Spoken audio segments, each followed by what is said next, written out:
नमस्कार विद्यार्थियों।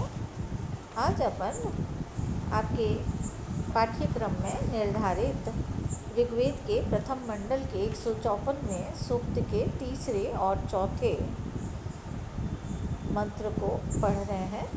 इनके देवता दीर्घतमा, इनके ऋषि दीर्घतमा, देवता विष्णु और छंद त्रिष्टुप है। सबसे पहले अपन मंत्र का उच्चारण कर रहे हैं। प्रविष्णवे सुष्मेतु मन्म गिरिक्षिते उरुगायाय वृष्णे यह इदं दीर्घं प्रयतं सदस्तमेको विममे त्रिविरित पदेभिः। यह जिस विष्णु ने इदम इस दृश्यमान दीर्घम इस अति विस्तृत प्रयत्न नियमों में बंधे हुए सदस्तम और सबके साथ रहने के स्थान लोकत्रय को एकः इत अकेले ही त्रिभिः पदेभिः तीन डगों में विममे नाप लिया था। यह जो गिरिक्षिते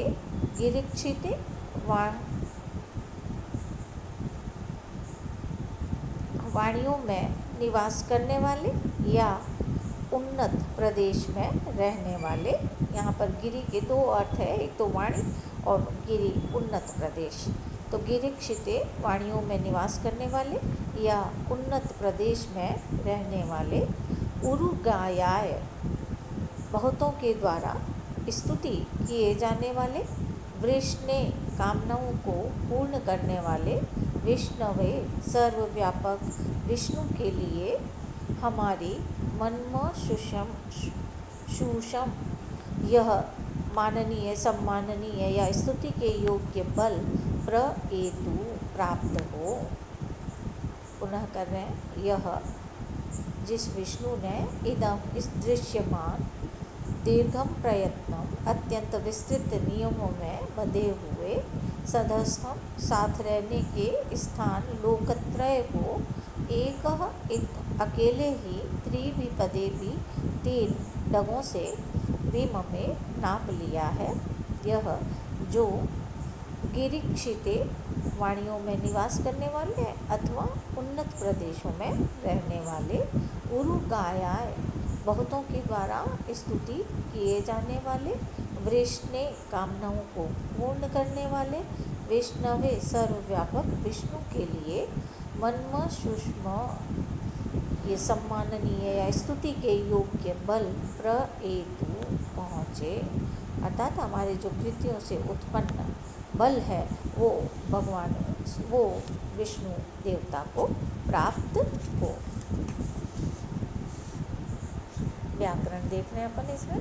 सुष्म शुष शब्द से घाय प्रत्यय, मन्म मन से मनिन प्रत्यय, गिरिक्षिते गिरौ क्षयति अर्थ में गिर उपपद में क्षी धातु और क्विप प्रत्यय, उरुगायाय उरुभिः गीयते तस्मै उरु उपपद में गा और यक प्रत्यय है, प्रयतम प्रउपसर्ग यम धातु त प्रत्यय, सधस्थम सह स्था और क प्रत्यय। यहाँ सह के ह को ध आदेश हो गया है। विममे विउपसर्ग मा धातु है, लिट लकार प्रथम पुरुष एक वचन, वृष्णे वृष धातु से कनिन प्रत्यय है। उरुगाया पद में गा का अर्थ सायण ने गान करना किया है, परंतु पीटरसन ने इसका अर्थ गमन करना किया है।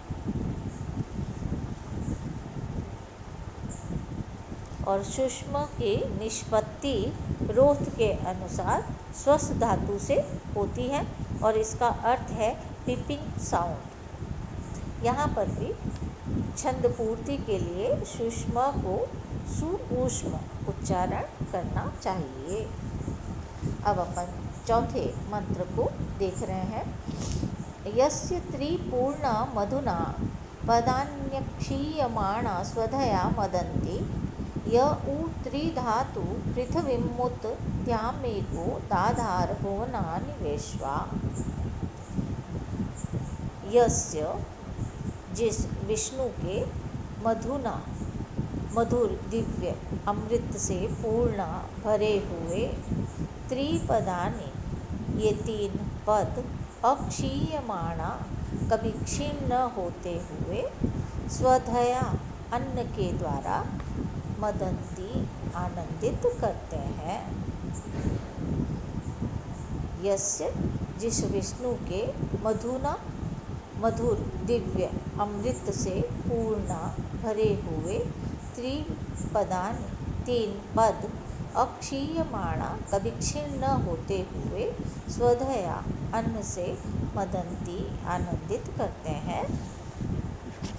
यह और जो विष्णु एकह अकेला ही पृथ्वी इस विस्तृत पृथ्वीलोक को द्याम उत और द्युलोक को उत और अंतरिक्ष लोक को त्रिधातु तीन धातुओं पृथ्वी जल और तेज से युक्त करता हुआ विश्वभुवनानि सभी लोकों को दाधार धारण करता है। यह जो विष्णु एकह अकेला ही पृथ्वी इस विस्तृत विशाल पृथ्वीलोक को द्युलोक को उत और अंतरिक्ष लोक को त्रिधातु तीन धातुओं पृथ्वी जल और तेज से युक्त बनाता हुआ विश्वभुवनानि सभी लोकों को दाधार धारण करता है। त्रि ये जस का लोप हो गया और त्रि को दीर्घ हो गया, वैदिक रूप है। लोक में लौकिक संस्कृत में त्रीणि रूप बनता है। अक्षीयमाणा न क्षीयमाणा इति अक्षीयमाणा।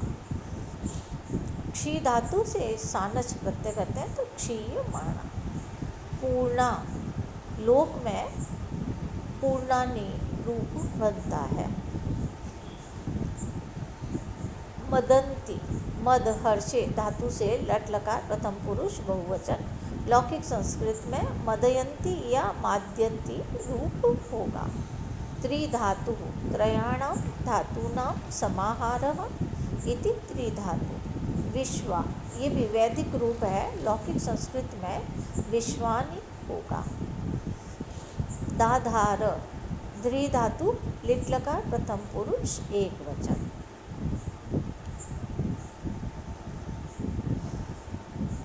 छंद के आग्रह से यहाँ पर भी संधि तोड़कर पदान्यक्षीयमाणा को पदानि अक्षीयमाणा पढ़ना चाहिए। आज का अपना लेक्चर यहीं समाप्त होता है। धन्यवाद।